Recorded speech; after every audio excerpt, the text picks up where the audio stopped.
Muy buenos días para todos y todas. Vamos a empezar este servicio leyendo el Salmo número 2.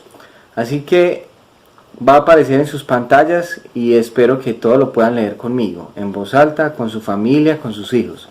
Vamos a leer el Salmo número 2. Lo voy a leer en la Nueva Versión Internacional. ¿Por qué se subleman las naciones y en vano conspiran los pueblos? Los reyes de la tierra se rebelan, los gobernantes se confabulan contra el Señor y contra su ungido, y dicen: hagamos pedazos sus cadenas, librémonos de su yugo. El Rey de los cielos se ríe, el Señor se burla de ellos. En su enojo los reprende y en su furor los intimida y dice: he establecido a mi Rey sobre Sión, mi santo monte. Yo proclamaré el decreto del Señor. Tú eres mi hijo, me ha dicho, hoy mismo te he engendrado. Pídeme y como herencia te entregaré las naciones, tuyas serán los confines de la tierra. Las gobernarás con puño de hierro, las harás pedazos como vasijas de barro. Ustedes, los reyes, sean prudentes, déjense enseñar, gobernantes de la tierra. Sirvan al Señor con temblor, ríndale en alabanza, bésenle los pies, no sea que se enoje y sean ustedes destruidos en el camino, pues su ira se inflama de repente. Dichosos los que en él buscan refugio. Bueno, iglesia, vamos a orar para entregar este servicio a nuestro Señor. Señor, hoy te reconocemos como nuestro único Dios y confiamos en tu soberanía. Hoy clamamos por las personas que no conocen de ti y queremos que este servicio pueda llegar a sembrar esperanza en los creyentes y en los no creyentes. Que este servicio de hoy podamos escuchar tu palabra, una palabra viva que nos pueda llevar al arrepentimiento y a reconocerte como nuestro único Salvador. Te pedimos perdón por nuestra rebeldía, porque a veces queremos hacer las cosas a nuestra manera, Señor. Hoy ponemos en tus manos nuestra vida para que tú nos guíes, Señor.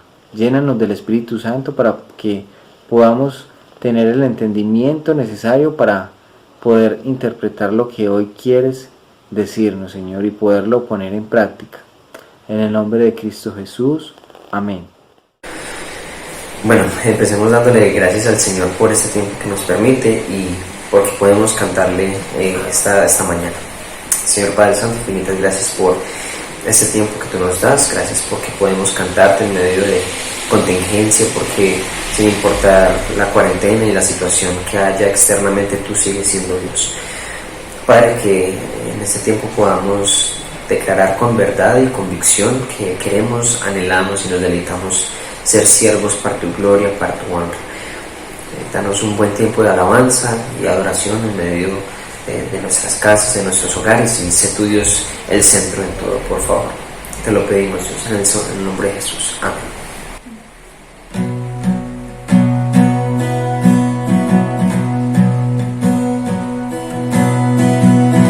Siendo en forma de Dios, Rey de toda la creación, de siervo se vistió.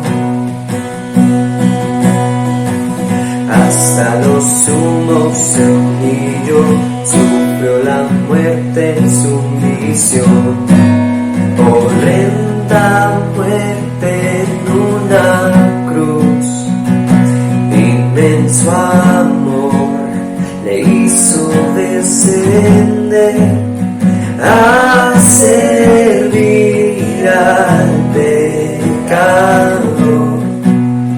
Gracias sin igual, Cristo demostró, dio su vida en mi favor. Pon en mí la misma mente que hubo en Cristo, hazme un siervo para tu gloria. Tomaré mi cruz, te seguiré, Jesús, hazme un siervo para tu gloria.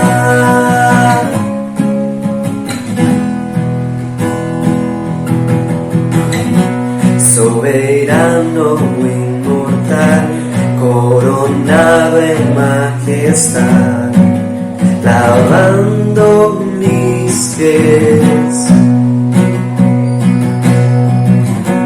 Inocente de maldad, mas cargó mi iniquidad, tomando así mi lugar. Herido fue por mi transgresión y en silencio padeció por mi rebelión. Sangre derramó por su muerte, vivo yo. Pon en mí la misma mente que hubo en Cristo, hazme un siervo para tu gloria. Tomaré mi cruz, te seguiré, Jesús, hazme un siervo para tu gloria. Oh, oh, oh,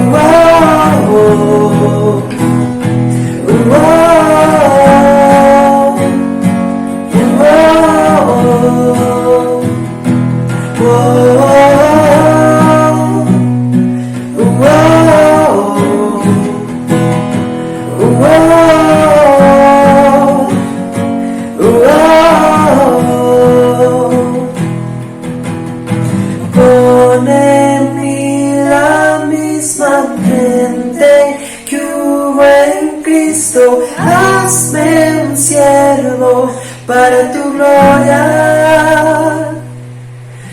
Tomaré mi cruz, te seguiré, Jesús, hazme un siervo para tu gloria. Oh, oh,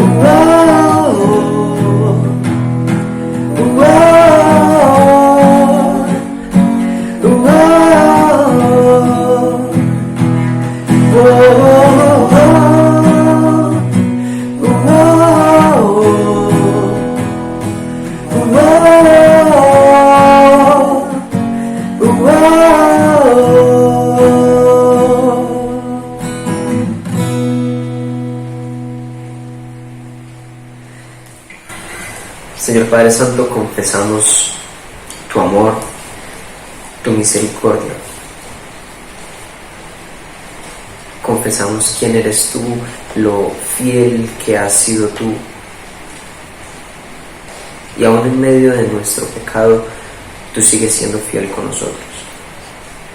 Gracias, Padre Santo, porque tú eres ese Dios tan perfecto, tan grande, ese Dios que podemos confesar con nuestras bocas y con nuestros corazones que eres el Señor de nuestras vidas, y que como Señor de nuestras vidas respondemos en alabanza a ti. Gracias, Padre Santo, porque tú ya nos lo has dado todo. Confesamos que nada somos sin ti, y que todo lo que podemos darte es simplemente devolver de lo que ya nos has dado. Confesamos que eres un Dios benevolente, que pide de nosotros alabanza y adoración, y que entreguemos todo lo que somos. Y que no solo esto, sino que tú nos das los insumos para entregarte a ti lo que somos y lo que tenemos. Te confesamos, Dios, como un Dios fiel, como un Dios amoroso, como un Dios grande, poderoso y sublime. Entrónate, Dios, en nuestras vidas y permítenos responder a esa fidelidad que tanto te caracteriza, con alabanza, y esa alabanza repercutida en una cotidianidad genuina y veraz. En el nombre de Jesús. Amén.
Iglesia, recuerden conectarse con nosotros a través de las redes sociales. Tenemos nuestro tiempo devocional, la Biblia en casa. Lecturas devocionales basadas en el libro de Apocalipsis, de lunes a viernes a las 7:30 de la noche por nuestro canal de YouTube. También los invitamos a participar de nuestro tiempo de oración por videoconferencia por la aplicación de Zoom. Los días martes a las 8:20 de la noche, jueves a las 7:15 de la mañana y sábados a las 7:30 de la noche. Y nos vemos nuevamente en nuestra celebración dominical los domingos a las 10 de la mañana por nuestro canal de YouTube, El Redil de Itagüí. Canasta de amor. El Salmo 107 del 8 al 9 nos recuerda: Demos gracias al Señor por su gran amor, por sus maravillas en favor de los hombres. Él apaga la sed del sediento y sacia con lo mejor al hambriento. Este versículo nos recuerda que Dios es fiel y justo. Él siempre cuida de sus hijos. También damos gracias a las familias que han sido de bendición para otras familias en medio de este tiempo. Gracias por el apoyo que han brindado compartiendo de sus mercados y ofrendas. Recuerden que cualquier información, si Dios pone en tu corazón el deseo de bendecir a alguna familia de la iglesia, pueden contactarnos por el número que aparece en pantalla. Bendiciones. Hola, buenos días, ¿cómo están? ¿Será que estamos de celebración? Sí, estamos de celebración. Cada día que llegamos a la presencia del Señor, tenemos que celebrar su nombre santo. Y en esta mañana, en el tiempo de diezmos y ofrendas, yo quiero recordarles algo muy importante que nos habla la palabra del Señor en Éxodo 28, donde dices: acuérdate de guardar el día de descanso y mantenerte santo. Tienes 6 días para trabajar y para hacer todo, pero el 7º día es para el Señor. No hagas en él pues cosa alguna, ni tu familia, ni nadie que viva contigo. Y termina el versículo diciendo: pues en 6 días el Señor hizo los cielos, la tierra, el mar y todo lo que hay en ellos, pero el 7º día descansó. Por eso el Señor bendijo el día de descanso y lo apartó como un día santo. Amigos, yo quiero que recordemos que el día del Señor debe ser un día de celebración para Él, que gracias a Dios nos dio un día de descanso, pero es para apartarlo para Él. Sí, podemos disfrutar en familia, podemos hacer cosas especiales, pero vamos unidos como familia a ofrendar este tiempo a Dios. El Señor ha dicho: yo estoy hastiado de tan vanas ofrendas y sacrificios. Eso es lo que nos pide el Señor, que obedezcamos. Y quizás todos conocemos sus mandamientos y sus preceptos y conocemos muchos textos de memoria donde nos dice que traigamos ofrendas y diezmos, y tal vez si hiciéramos una encuesta o aún desarrolláramos un cuestionario, seguramente muchos habrían textos sobre ofrendas y diezmos, pero el Señor en su palabra no se equivoca. Él dice: el día del Señor es día santo. No hagan pues en él cosa alguna, o no hagamos. Y es verdad, a veces utilizamos el día del Señor para todo menos para celebrar con Él homenajeado, con la persona a la que le tenemos que dar toda la honra, toda la gloria y todo el honor. Amados, quiero orar para que el Señor, como cada 8 días, nos ayude a sensibilizarnos y a tener claridad de la importancia de no solamente conocer la palabra, sino de también ponerla en práctica, y que saquemos ese día del Señor para Él. Oremos. Señor, gracias porque tú declaraste que este día era santo para ti. Ayúdanos, Señor, a disfrutarlo en tu presencia, a celebrar contigo, a deleitarnos contigo, Señor, a darte gracias, honra, gloria, Señor, pero también ayúdanos para que lo hagamos con la familia, con las personas con que vivimos, con las personas que seamos de testimonio, de luz, de ejemplo, y que esa ofrenda que traigamos a ti sea un olor fragante, que tú digas, qué buena ofrenda la que me trajeron hoy. Señor, gracias. Gracias por darnos un día de descanso en la semana, porque no dice que tú trabajaste los 7 días, sino que descansaste un día, que trabajaste 6 y uno lo descansaste y que lo llamaste día santo. Por favor, ayúdanos, Señor, a que nosotros también, como hijos tuyos, lo llamemos santos y lo vivamos como santos contigo en tu presencia. Te alabamos, te bendecimos en el nombre de Cristo Jesús. Amén y amén. Amados, si tú tienes tu ofrenda, tu diezmo, en la parte de abajo va a aparecer donde puedes transferir o consignar. Por lo pronto, yo te animo para que la mayor ofrenda que traigas al Señor sea con el corazón. Te deseo que sigas disfrutando de la presencia del Señor y que celebres al máximo el día del Señor. Dios le bendiga y un fuerte abrazo en la presencia del Señor.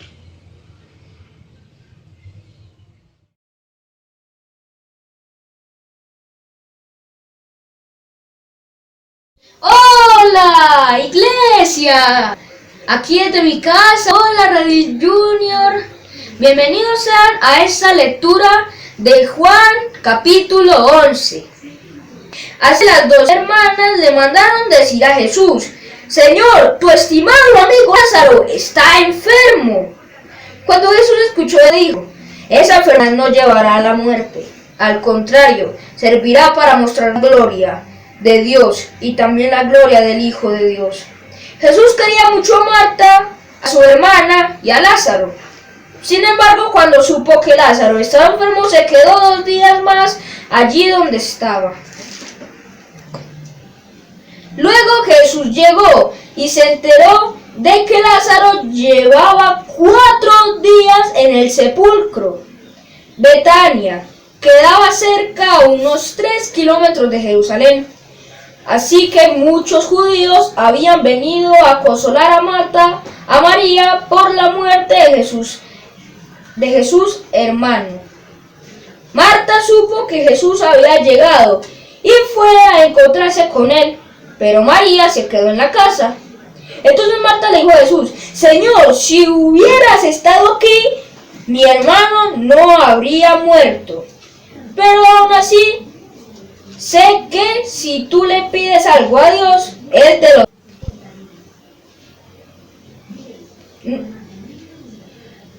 Cuando María llegó a donde estaba Jesús, se postró a sus pies y le dijo: Señor, si hubieras estado aquí, mi hermano no habría muerto. Jesús vio que María estaba llorando y también los judíos que la seguían. Esto le afectó profundamente y sintió muy conmovido.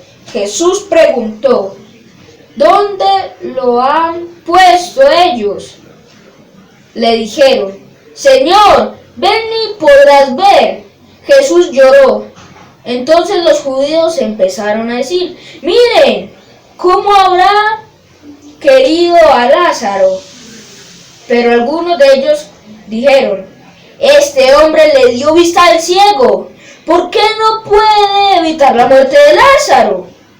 Nuevamente muy conmovido, Jesús fue al sepulcro. Era una cueva cerrada con una piedra. Él dijo: quiten la piedra.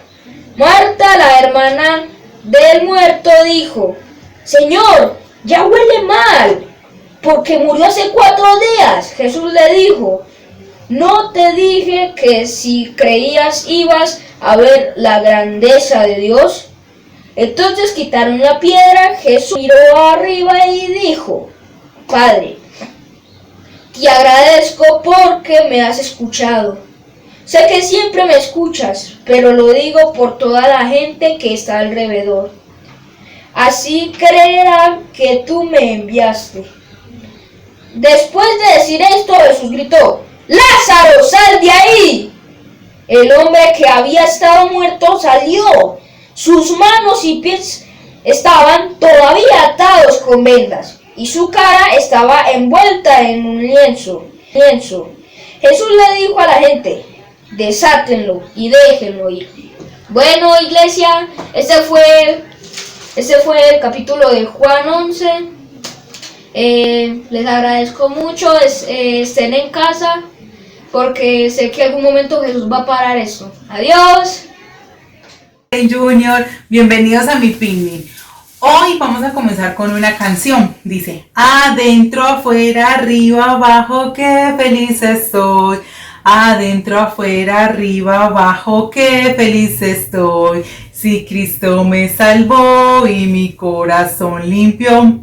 Adentro, afuera, arriba, abajo, qué feliz estoy. Bueno, nuestra historia de hoy está en el libro de Juan 11 y es la muerte de Lázaro. Había un enfermo llamado Lázaro de Betania, el pueblo donde vivían María y su hermana Marta. María era la misma que derramó perfume en aceite sobre los pies del Señor y lo secó con su cabello. Lázaro, el enfermo, era su hermano. Así que las dos hermanas le mandaron a decir a Jesús: Señor, tu estimado amigo Lázaro está enfermo. Cuando Jesús escuchó esto, dijo: esta enfermedad no lo llevará a la muerte, al contrario, servirá para mostrar la gloria de Dios y también la gloria del Hijo de Dios. Jesús quería mucho a Marta, a su hermana y a Lázaro. Sin embargo, cuando supo que Lázaro estaba enfermo, se quedó 2 días allí donde estaba. Pasemos al versículo 17. Luego Jesús llegó y se enteró de que Lázaro llevaba 4 días en el sepulcro. Betania quedaba cerca, a unos kilómetros de Jerusalén. Así que muchos judíos habían venido a consolar a Marta y a María por la muerte de su hermano. Marta supo que Jesús había llegado y fue a encontrarse con él, pero María se quedó en la casa. Entonces Marta le dijo a Jesús: Señor, si hubieras estado aquí, mi hermano no hubiera muerto, pero aún así sé que si tú le pides algo a Dios, Él te lo dará. Pasamos al versículo 33. Jesús vio que María estaba llorando y también los judíos que le seguían. Esto le afectó profundamente y se sintió muy conmovido. Jesús preguntó: ¿dónde lo han puesto? Ellos le dijeron: Señor, ven y podrás ver. Jesús lloró. Entonces los judíos empezaron a decir: miren cómo habrá querido a Lázaro. Pero algunos de ellos dijeron: este hombre le dio vista al ciego, ¿por qué no puede evitar la muerte de Lázaro? Nuevamente muy conmovido, Jesús fue al sepulcro. Era una cueva cerrada con una piedra. Él dijo: quiten la piedra. Marta, la hermana del muerto, dijo: Señor, ya huele mal porque murió hace 4 días. Entonces, murió hace 4 días. Jesús les dijo: ¿no te dije que si creías ibas a ver la grandeza de Dios? Entonces quitaron la piedra. Jesús miró hacia arriba y dijo: Padre, te agradezco porque me has escuchado. Sé que siempre me escuchas, pero lo digo por toda la gente que está alrededor. Así creerán que tú me enviaste. Después de decir esto, Jesús gritó: ¡Lázaro, sal de ahí! El hombre que había estado muerto salió. Sus manos y pies todavía estaban atadas y su cara estaba envuelta en un lienzo. Jesús le dijo a la gente: desatadlo y déjenlo ir. Aquí podemos ver otra gran cosa que Jesús hizo, y fue ayudar a su amigo Lázaro. Tú también puedes ayudar a otras personas, a tus amigos orando por ellos, a papá, a mamá con los quehaceres de la casa. Démosle gracias a Dios por todo lo que Él ha hecho y porque nos muestra su grande amor. Señor, gracias te damos porque una vez más nos enseñas que tú haces grandes cosas y en medio de estas cosas nos muestras tu gran amor. Gracias porque así como tú hiciste cosas, sanaste enfermos, resucitaste a Lázaro, Dios. Sabemos y confiamos de que tú puedes hacer grandes cosas en nuestras vidas. Gracias por nuestras familias, gracias por mi vida y por lo que tú estás haciendo en ella. A ti damos toda la gloria y toda la honra. Amén. Recuerde que Jesús les dijo, yo los he amado a ustedes. Jesús te ama a ti, Jesús me ama a mí. Y Él puede hacer grandes cosas. Los queremos. Yo los he amado a ustedes. Juan 15:12b. Hola iglesia, mi nombre es Isabela y hoy les voy a decir lo que entendí de la lectura. Yo entendí que Lázaro estaba enfermo y luego murió, pero Jesús lo resucitó porque lo amaba y amaba a sus hermanas y también para mostrar la gloria de Dios. Gracias. Adiós. Dijo que Él nos ha amado a ustedes. Juan 15:12. ¿Y qué aprendiste en la historia? Aprendí que Él es más fuerte que la muerte.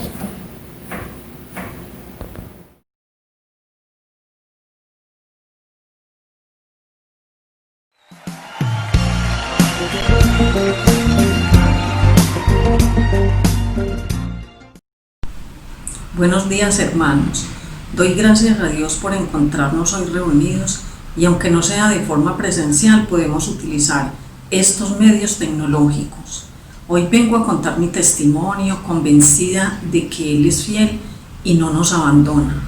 Con motivo de la situación que estamos viviendo, nos reunimos de forma virtual varias hermanas de la congregación y pusimos en oración cada una de nuestras necesidades. Mi súplica era por mi hija, que trabaja por servicios y quedaba sin ingresos económicos para poder cumplir con el arriendo, los servicios y la alimentación.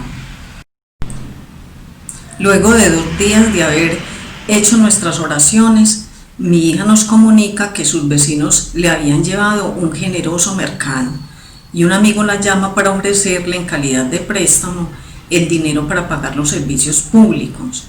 Y para la gloria de Dios ya inició labores. Vimos así la respuesta del Señor a nuestras oraciones y comprobamos su fidelidad y amor hacia nosotros.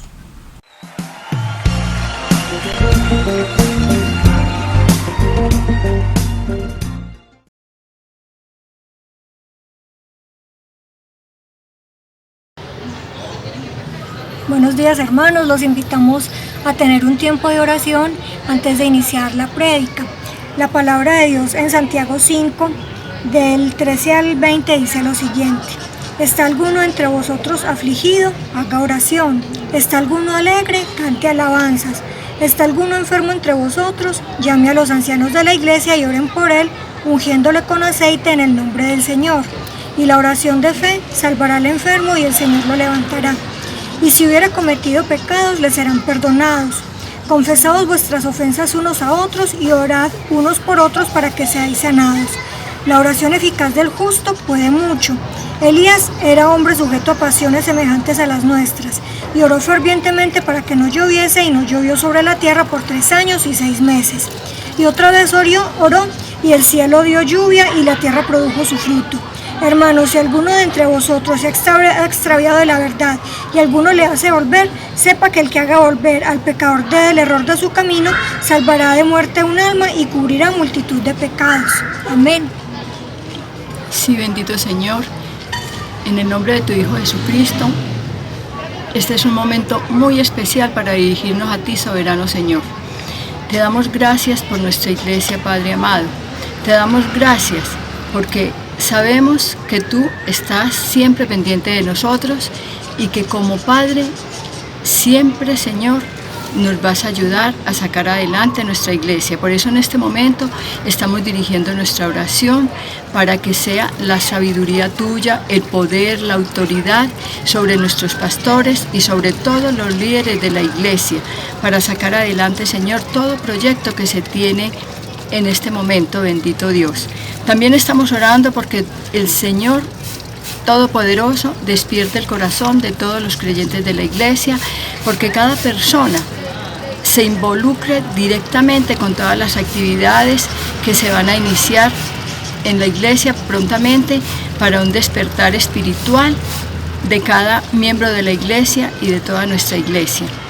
Oramos también por los enfermos, por los que están, Señor, en sus lechos de enfermos en su casa, por los que están en las clínicas, en los hospitales, por los que están, Señor, enfermos de diferentes enfermedades, porque sabemos que tenemos hermanos que están enfermos de muchos problemas, Señor, en su cuerpo, pero que también esta pandemia ha traído problemas a otras personas, bendito Dios, y que están infectados. Por todos ellos, Señor, elevamos una oración de sanidad, porque tú dices, Señor, en tu palabra, como dice Santiago, que la oración del justo puede mucho y que la multitud de oraciones, bendito Dios, no solamente sana a los enfermos, sino que tiene el poder de perdonar los pecados. Te agradecemos, pues, Padre, por todo esto. También queremos darte las gracias, amado Jesús, porque sabemos que hay muchos hogares, muchas familias que están en este momento pendientes de un empleo. Oramos y suplicamos porque todas estas personas que están necesitadas puedan obtener este empleo que en este momento necesitan. Oramos porque sea tu misericordia, Señor, derramándose en todas ellas, porque seas tú proveyendo los hogares, las familias, bendito Dios, de todo lo necesario, porque sabemos que esta pandemia ha traído muchas dificultades económicas también. Oramos por los que están tristes, por los que están afligidos, oramos por los que están en angustia, en dificultades. Oramos, bendito Dios, porque sea tu mano de poder levantando todos esos hogares y esas familias en el nombre de tu Hijo Jesucristo. Pero también queremos traer delante de ti en esta mañana nuestro gobierno, a nuestro presidente Iván Duque, con todas las personas, Señor, que lo acompañan a gobernar, con los alcaldes, con los gobernadores, con los magistrados, senadores, con toda persona que tiene que ver con el destino de nuestro país. Oramos porque les dé sabiduría, entendimiento, poder, autoridad por medio de tu Espíritu Santo para que toda decisión que van a tomar con respecto a nuestro querido Colombia, a nuestro querido país, a nuestro querido pueblo, sean, Señor, de toda sabiduría y de todo poder, de todo conocimiento a través de tu Espíritu Santo, para que todas las cosas salgan bien y podamos, Señor, disfrutar de un mejor bienestar como hermanos, como familia, como pueblo, en el nombre bendito de tu Hijo Jesucristo. Te alabamos, Señor, te adoramos y te glorificamos y te honramos en este día, bendito Dios, y te damos las gracias como Padre, como Hijo y como poder de espíritu y de gloria que eres tú, mi Señor Jesús. Gracias, Padre, por todo. Gracias, Señor. Amén, Señor, y amén.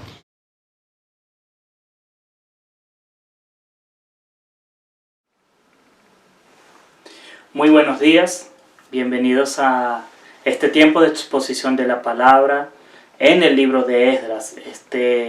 Esta pequeña serie de exposiciones llamada Volviendo a casa, que habla sobre la reconstrucción y volver a casa, que es parte del mensaje del Evangelio.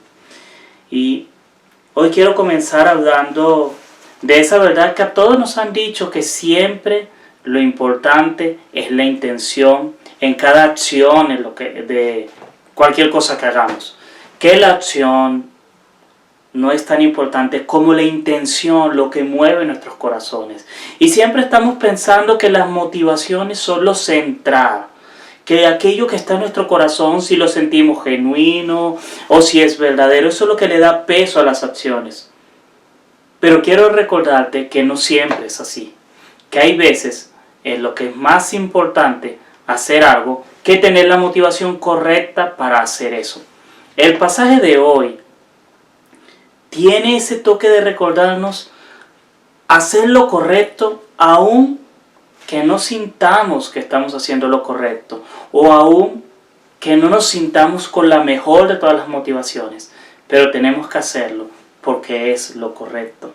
Esto reta nuestra manera de ver el mundo actual, en la que somos nosotros los protagonistas Entonces son mis motivaciones, son mis deseos los más importantes. Y yo no hago algo si no me siento motivado a hacerlo, aunque sea lo correcto.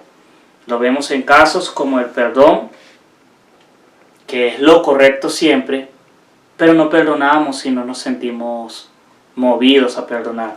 Pues quiero invitarte hoy a que veamos una historia en la que vemos cómo va desarrollándose la reconstrucción del templo. Ya en los primeros 2 capítulos de Esdras vimos cómo llegan los exiliados, cómo Dios mueve corazones, y luego vemos cómo Dios provee y cómo Dios asegura que las cosas se den, aunque el panorama no pintaba bien. Y Dios levantó gente de todos los lugares y proveyó una cantidad de personas para lograr el retorno. Y ahora vemos una escena en el capítulo 3, que es el capítulo que vamos a leer hoy, en la que encontramos a la gente trabajando laboriosamente, unidos como un solo hombre. Y uno dice, ¡wow! Fabuloso, se está cumpliendo la promesa. Pero si leemos detalladamente, vemos que habían unos motivos que estaban llevando a la reconstrucción que quizás no son los motivos que todos quisiésemos tener para hacer las cosas. Y estoy hablando del miedo. Hoy quiero hablar de cómo el miedo nos puede mover a buscar a Dios. Y eso es lo que nos cuenta el capítulo 3 de Esdras. Y quiero invitarte entonces a que si sientes miedo, yo he sentido miedo estos días por el futuro. Si sientes miedo, puedes leer este capítulo y hallar el consuelo que solo el Evangelio puede dar a los que sentimos miedo. Dice así el capítulo 3 de Esdras. En el mes séptimo, cuando ya todos los israelitas se habían establecido en sus poblaciones, se reunió el pueblo en Jerusalén con un mismo propósito. Entonces Jesúa, hijo de Josadat, con sus parientes, que eran sacerdotes, y Zorobabel, hijo de Salatiel, con sus parientes, empezaron a construir el altar de Dios de Israel para ofrecer holocaustos, según lo estipulado en la ley de Moisés, hombre de Dios. A pesar del miedo que tenían de los pueblos vecinos, colocaron el altar en su mismo sitio, y todos los días por la mañana y por la tarde ofrecían holocaustos al Señor. Luego, según lo estipulado en la ley, celebraban la fiesta de las enramadas, ofreciendo el número de holocaustos prescrito para cada día. Como también los holocaustos diarios, los de luna nueva, los de las fiestas solemnes ordenadas por el Señor, y los que el pueblo le ofrecía voluntariamente, a pesar de que aún no se habían echado los cimientos del templo. Desde el primer día del mes séptimo, el pueblo comenzó a ofrecer holocaustos al Señor. Luego dieron dinero a los albañiles y carpinteros. A los de Sidón y Tiro les dieron comida, bebida y aceite, para que por mar llevaran madera de cedro desde el Líbano hasta Jope, conforme a la autorización que había dado Ciro, rey de Persia. Zorobabel, hijo de Salatiel, y Jesúa, hijo de Josadat, junto con el resto de los parientes que eran sacerdotes, y con los levitas y con todos los que habían regresado del cautiverio, comenzaron la reconstrucción del templo en el mes segundo del segundo año de haber llegado a Jerusalén. A los levitas mayores de 20 años les encomendaron la tarea de supervisar las obras del templo del Señor. Entonces Jesúa, junto con sus hijos y hermanos, y Cadmiel, y sus hijos que eran descendientes de Odavías, y los descendientes de Enadat, y sus hijos y hermanos que eran levitas, se unieron para supervisar a los obreros que trabajaban en el templo de Dios.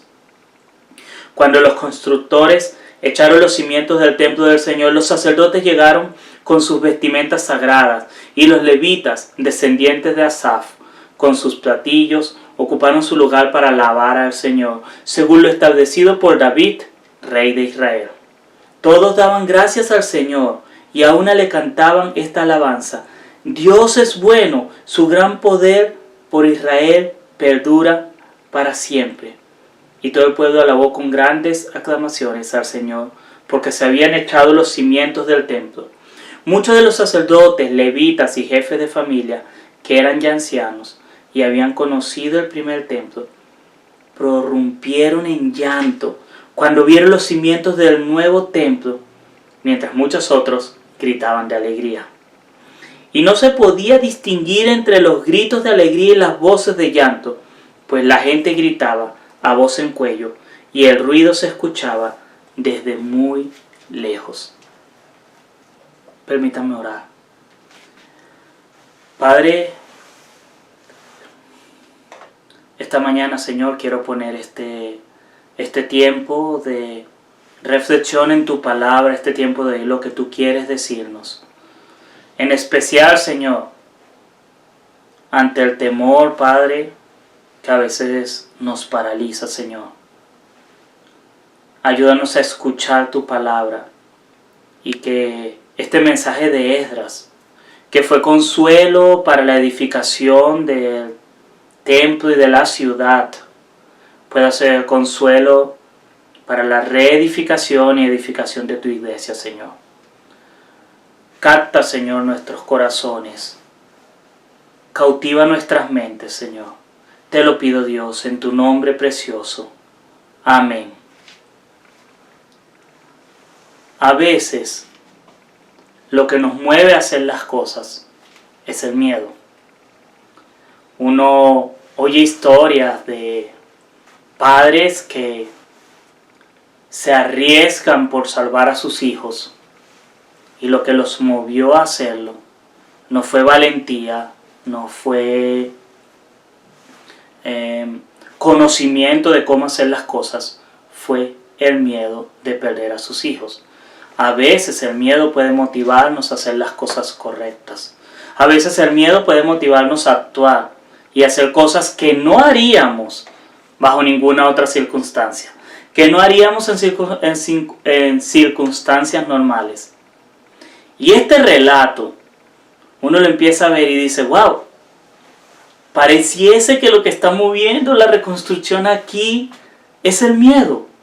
Pareciese que aquello que movió por fin al pueblo a echar los cimientos y a levantar holocaustos y a cumplir con lo que se había establecido era el miedo. Y vamos a ver que era un miedo en cierto modo justificado, porque desde el verso 4 en adelante empieza a haber oposición y empiezan a haber problemas. Y hubo mucho tiempo en el que la obra fue parada, fue interrumpida, hubo amenazas. Nehemías se nos cuenta que hubo un tiempo cuando se reconstruía la muralla de Jerusalén, que la gente tenía que trabajar con su espada y su arma en la mano por el temor a ser atacados. Había muchas cosas para las que tenerles miedo. Porque el problema no es sentir temor. Hay muchas cosas que nos pueden atemorizar. Estos meses hemos recordado que vivimos en un mundo que puede ser atemorizante, que un virus puede acabar con nuestra vida, puede acabar con nuestra cultura, puede acabar con nuestra sociedad. Vivimos en un mundo que es atemorizante, sigue siendo atemorizante. No importa cuánto hablemos de ciencia, no importa cuánto hablemos de tecnología, el mundo sigue siendo atemorizante por muchos factores. Entonces el problema no es sentir temor, el problema no es sentir miedo. El problema es dejar que ese miedo nos impida actuar de la forma correcta. Ese sí es el gran problema. Y ese es el gran problema que quiero en que nos enfoquemos esta mañana. Impedir que el miedo nos sume en el silencio. Ese silencio que ocurre cuando nos quedamos callados por miedo y dejamos de hacer el bien. Pero también a veces caemos o dejamos que el miedo nos paralice y nos lleve a esa complacencia de los que aceptan lo malo solo por miedo. O también el miedo nos puede llevar a la desobediencia. Creo que todos hemos vivido alguna de esas actitudes erradas con respecto al miedo. El miedo puede ser causado por la oposición a nuestra fe, o puede ser por el maltrato, puede ser el miedo al sufrimiento. Pueden haber muchas cosas que nos lleven a sentir miedo. Pero tenemos dos elecciones: que el miedo nos lleve a actuar de manera errada o que el miedo nos lleve a actuar de la manera correcta. Creo que es difícil decir, no vamos a sentir miedo. Yo he sentido temor esta semana. Están pasando muchas cosas y me hacen pensar el futuro de los hijos, la educación, la economía, el futuro de la iglesia, el futuro de la fe. Hay muchas cosas que nos pueden dar temor en este tiempo.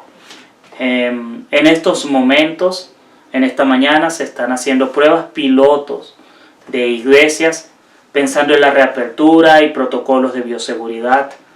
Y siento algo de temor de que nosotros no nos convirtamos, y me refiero a nosotros como iglesia cristiana, en focos de contagio.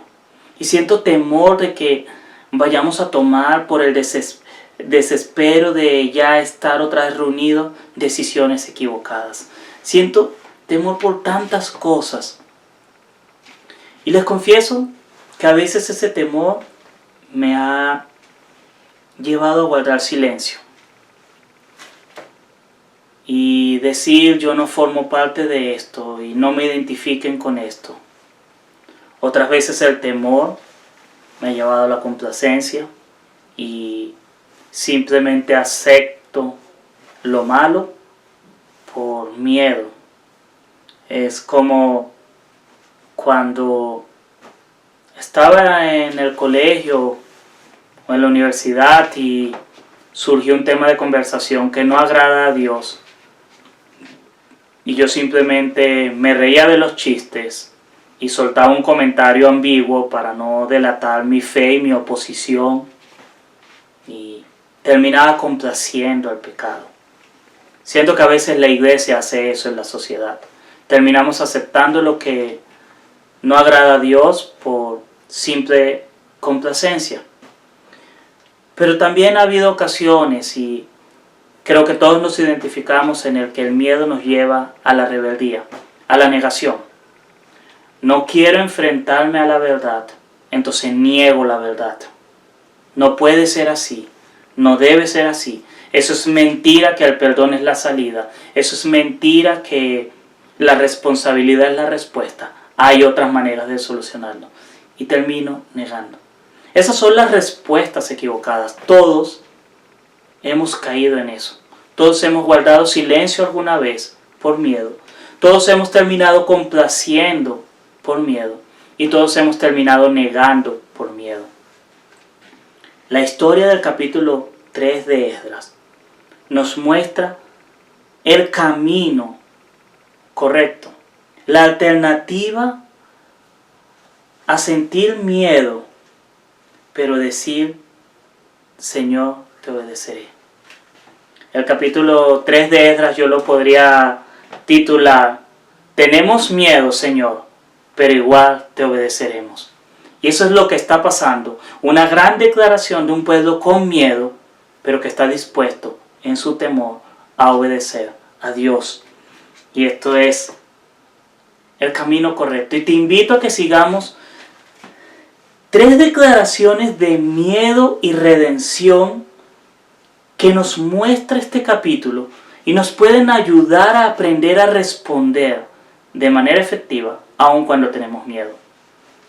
Y lo primero que podríamos decir, teniendo 3 frases que comiencen con la palabra tengo miedo, Señor, y es tengo miedo y por eso te busco. Ese es lo primero que deberíamos hacer cuando tenemos miedo, buscar a Dios. Y lo vemos ilustrado de manera muy clara en los primeros 6 versos del capítulo 3.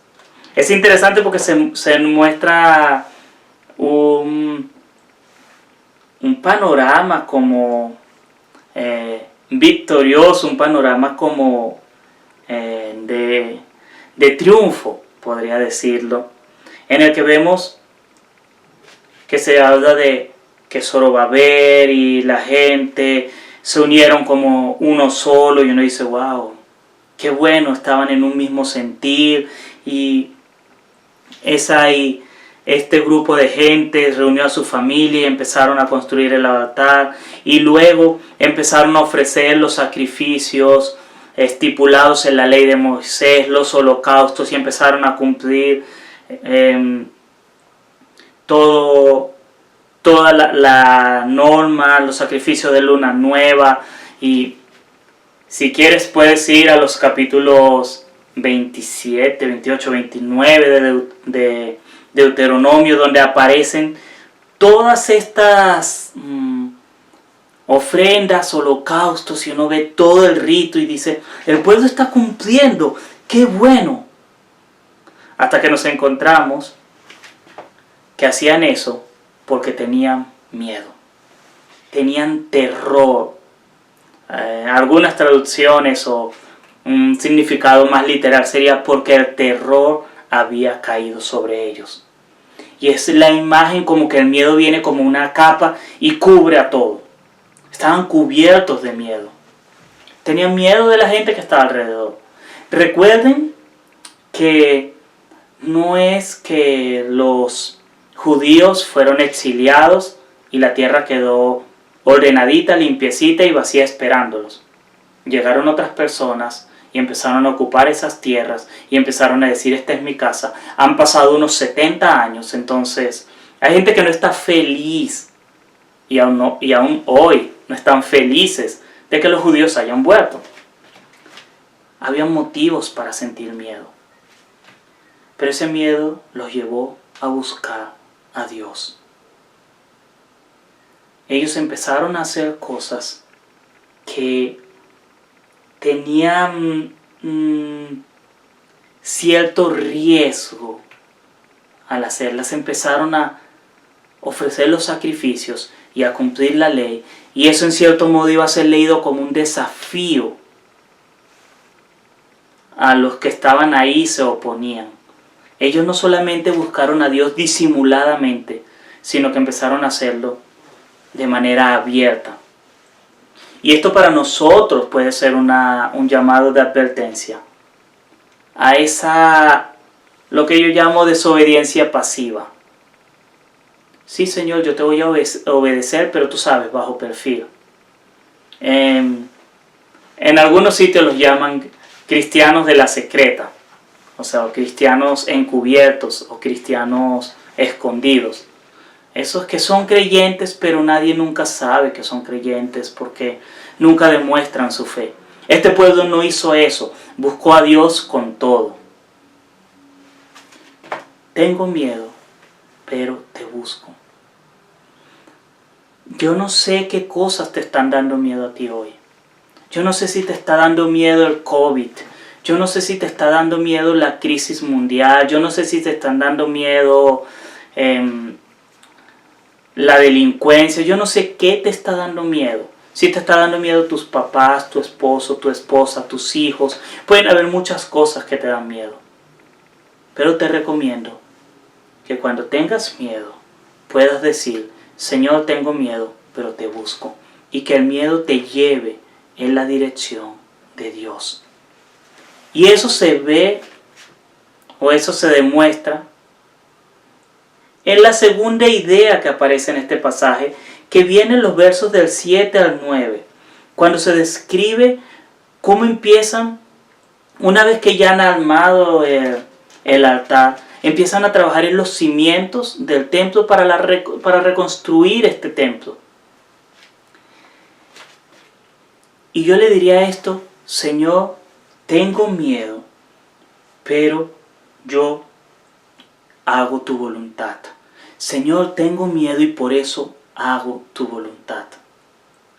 Ellos empiezan a unirse al plan de Dios de reconstruir su templo. Recuerden que desde un principio en el capítulo 1 se nos dice que fue Dios el que movió el corazón, que fue el Dios el que cumplió la profecía. No fueron ellos, no fueron un día unos exiliados que dijeron, ¿qué vamos a hacer hoy? ya sé, volvamos a Jerusalén y reconstruyamos el templo. No, fue Dios el que empezó a mover. Y ellos deciden, en su temor, unirse al plan de Dios. Tengo miedo, Señor, pero yo hago tu voluntad, aunque eso signifique exponerme. Ellos empezaron a traer la madera por la costa, troncos, es decir, algo que era muy visible. Contrataron gente, empezaron a hacer ruido de construcción, empezaron a exponerse, porque hacer la voluntad de Dios implica exponernos. Tengo miedo, pero aún así yo hago tu voluntad. Ellos no solamente se quedaron en una promesa en el corazón de que tengo miedo y yo te busco. Ellos decidieron también obedecer, aunque eso significaba exponerlos a que la gente los viese, a que los enemigos los viesen actuando y se molestasen más. Decidieron ir también contra la corriente. Pero finalmente, la tercera gran idea que tiene este pasaje está en los versos finales del 10 al 13. Y este es aquello que permite no solo buscar efectivamente y hacer la voluntad de Dios. Esto es lo que completa todo el cuadro de una respuesta adecuada ante el miedo. Tengo miedo, Señor, y aún así te adoro. O tengo miedo, Señor, y por eso te adoro. Ellos terminaron adorando. Y la escena, quiero que te imagines los versos 10 al 13. Es que están terminando de poner los cimientos de lo que será el nuevo templo. Y llegan los sacerdotes con sus vestiduras. Llegan los cantores con sus vestiduras. Sacan sus instrumentos y empiezan a cantarles salmos, canciones de adoración a Dios. Y el pueblo llora conmovido. Unos lloran de alegría, otros lloran de tristeza. Ya voy a hablar, más adelante voy a hablar un poco de eso. Pero todos se conmueven y adoran. Y eso sería algo más llamativo para los que se oponen. Y dice, el verso 13 termina diciendo que esto se escuchaba desde muy lejos. Cuando tenemos miedo y nos movemos en la dirección correcta, en la dirección de Dios, ya no nos empieza a importar tanto tener bajo perfil, pasar desapercibidos o incluso molestar a aquello que nos da miedo. Ellos están haciendo las cosas que una persona con miedo no debería hacer: llamar la atención, hacer ruido y hacer más cosas que molesten a aquello que nos causa temor. Pero ellos se están dirigiendo al Señor y eso lo cambia todo. Quiero decir algo especial aquí sobre la adoración que nos ayuda a entender por qué están haciendo cosas que en otras circunstancias incrementarían el temor, pero parece que en ellos se está haciendo que el temor disminuya. Dice el verso 11: todos daban gracias al Señor y aún cantaban esta alabanza: Dios es bueno, su gran amor por Israel perdura para siempre. Esto es parte de una alabanza que aparece en varios salmos, pero nada más quiero mencionar 5 salmos que utilizan esta expresión y que podrían ser los que estaban cantando en este momento. Tenemos el Salmo 100, el Salmo 106, el 107, el 118 y el 131. Y todos estos salmos no solamente alaban a Dios porque es bueno y porque los cuida, son salmos que reconocen que aún en la dificultad, aún en el peligro está Dios. Son salmos que hablan de momentos muy difíciles del pueblo de Israel, pero también ponen su esperanza en la redención. Adoración, la palabra adoración en la Biblia significa básicamente postrarse, inclinarse o rendirse ante. Nosotros solemos asumir que adoración significa cantar canciones a Dios o música bonita. Pero la adoración es una actitud de estar postrado, de estar arrodillado, de estar inclinado ante Dios. Es una actitud de rendición. Así que este pueblo ha optado por rendirse ante Dios y no ante aquellos hombres o aquellas circunstancias que le causan miedo.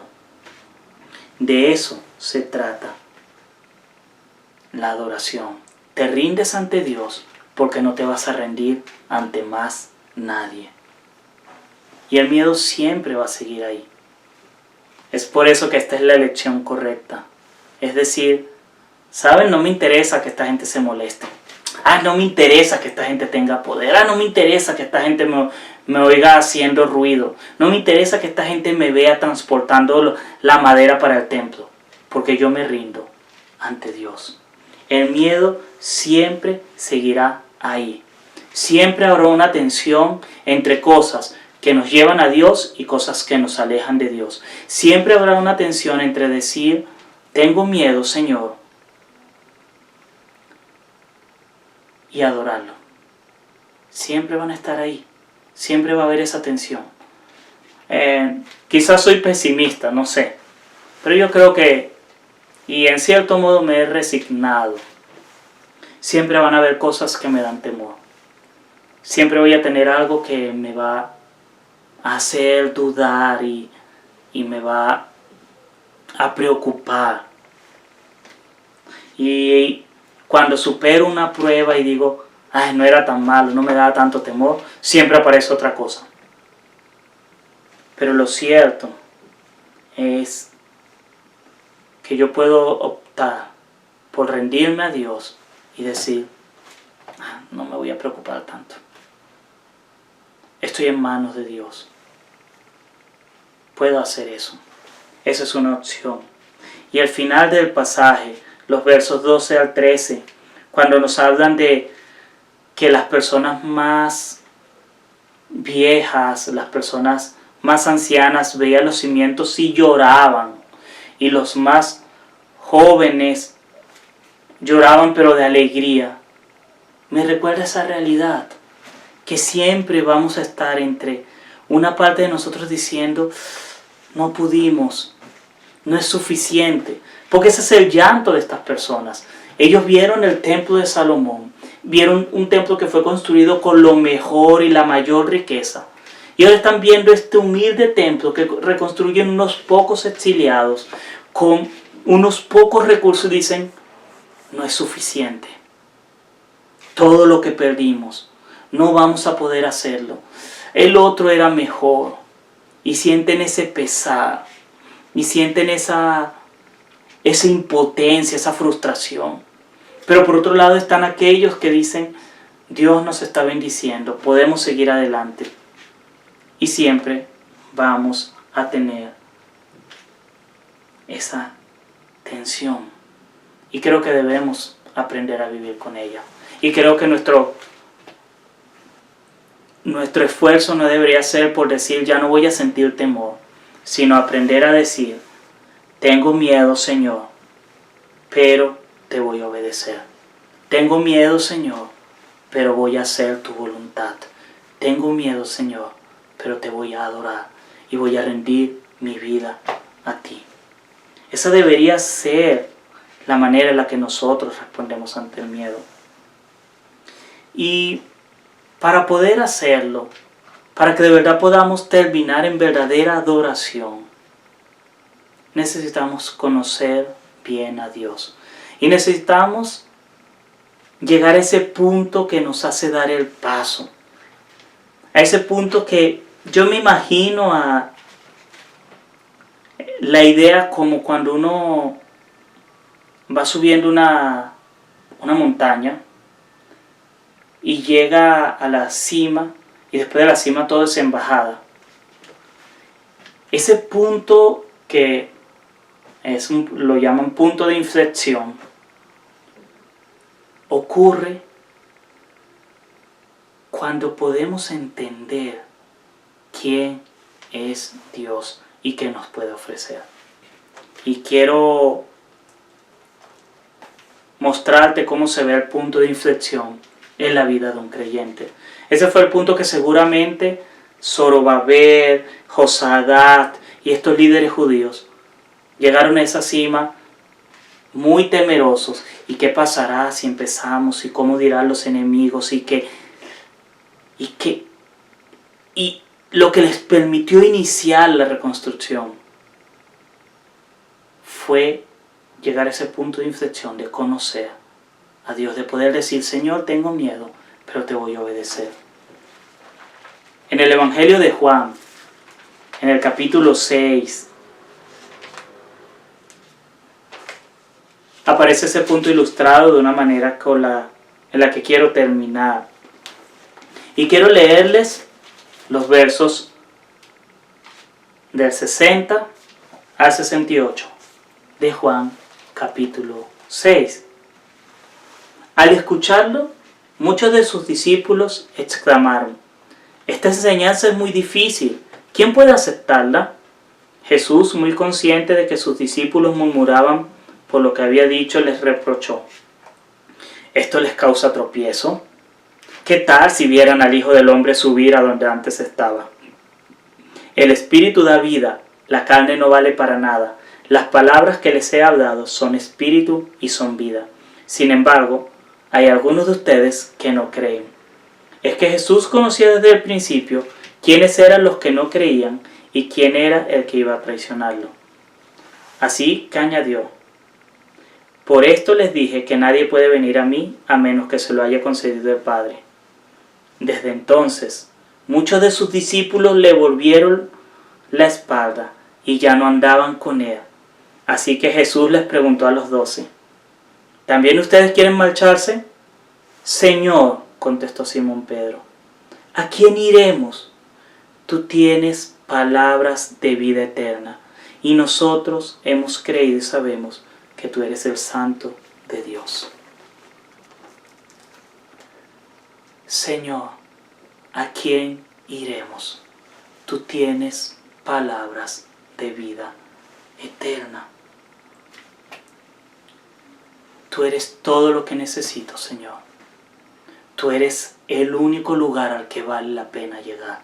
El punto de inflexión en la vida tuya, en la mía, ocurre cuando llegamos a ese momento en el que le decimos a Dios: solo tú tienes palabras de vida eterna. Solo tú tienes el único alimento. No importa que todo parezca difícil.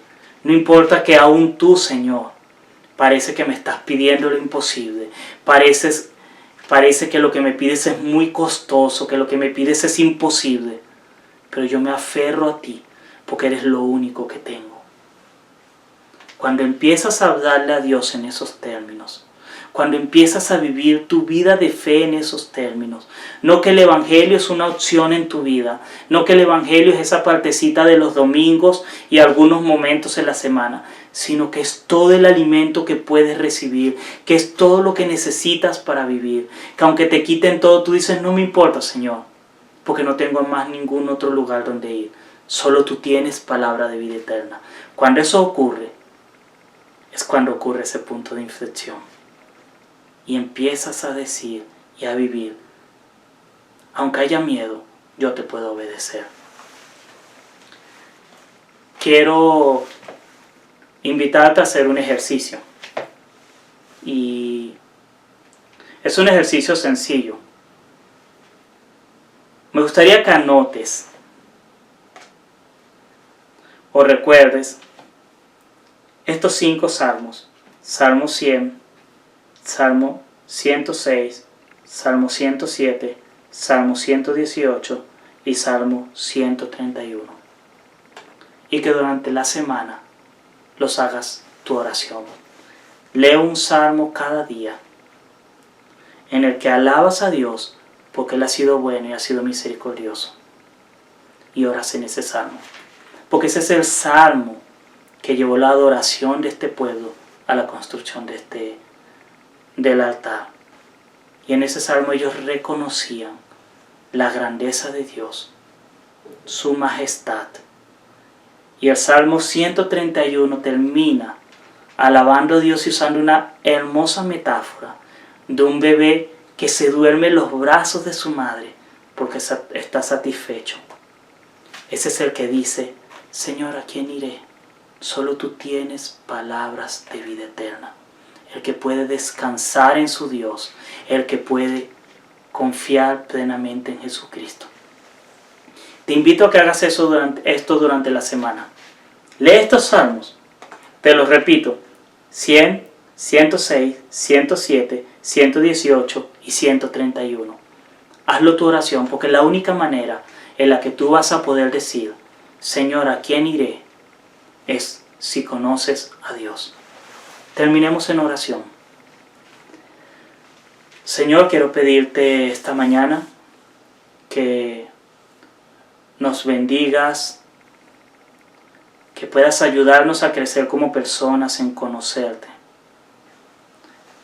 Que aún en medio de la adversidad y las cosas que nos dan miedo, podamos pararnos y decir: Señor, ¿a quién voy a ir? Solo tú puedes ofrecerme palabras de vida eterna. Por favor, Señor, llena nuestros corazones, convéncenos de nuestro pecado, pero también de nuestra necesidad de ti, Señor. Te necesitamos conocer, necesitamos, Señor, conocerte, por favor.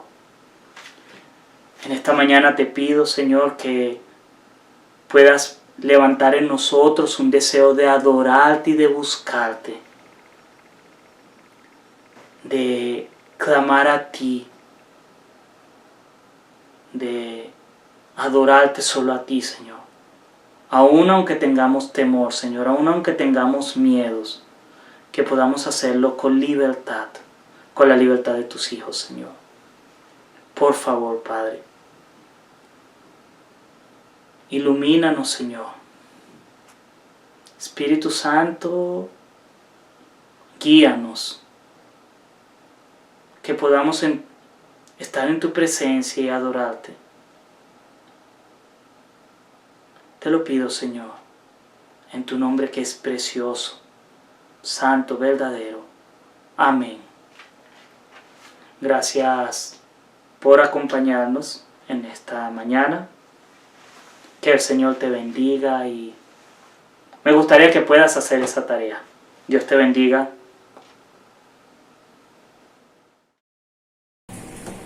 Bueno es Dios, siempre fiel, puso un canto nuevo en mi corazón. Bueno es Dios, siempre fiel, en la oscuridad brillará su amor. Bueno es Dios, siempre fiel. Si tú vas por el valle y hay sombras alrededor, y a Dios al temor, pues seguro en Él estás. Prometió nunca dejarte ni abandonarte, y Él no mentía. Bueno es Dios, siempre fiel, puso un canto nuevo en mi corazón. Bueno es Dios, siempre fiel, y en la oscuridad brillará su amor. Bueno es Dios, siempre fiel.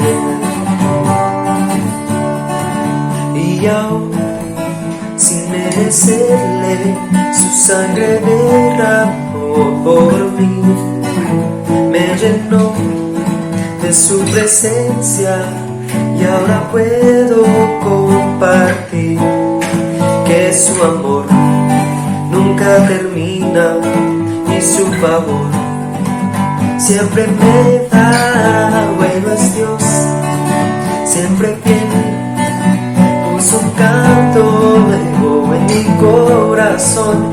Bueno es Dios, siempre fiel, en la oscuridad brillará su amor.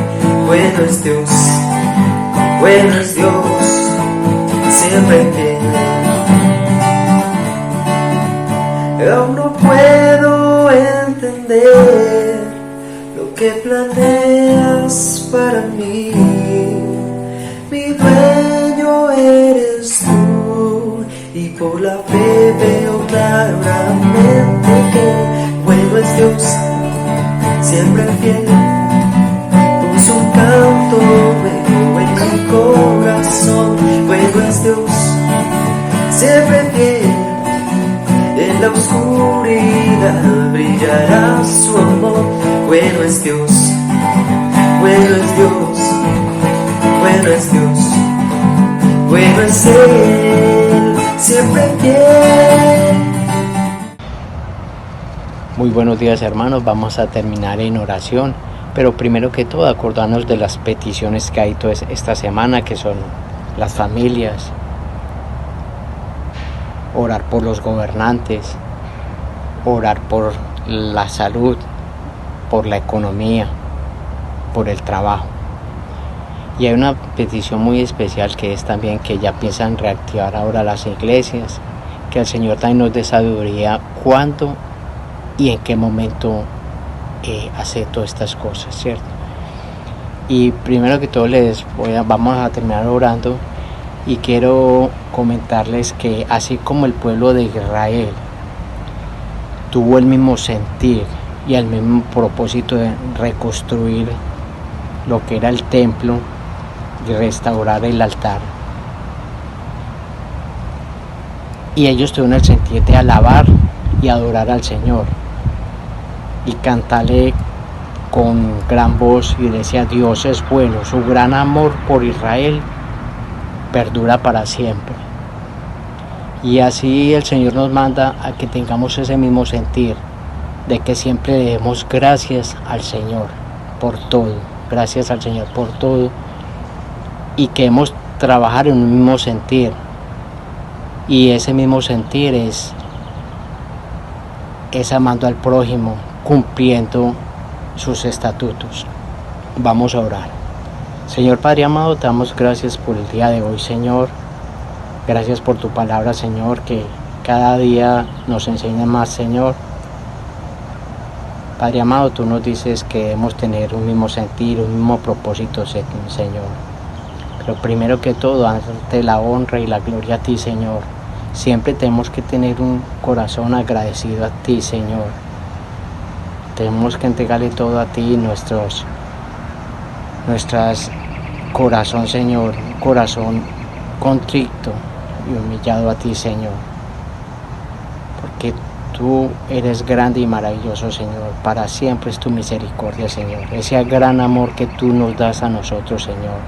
Así como reconstruiste tu templo, tu iglesia, Señor, te pedimos, Padre amado, que nosotros también podamos ser parte de reconstruir tu templo, Señor, que nos llamas a que seamos cumpliendo tus mandamientos, Señor, cumpliendo tus mandamientos.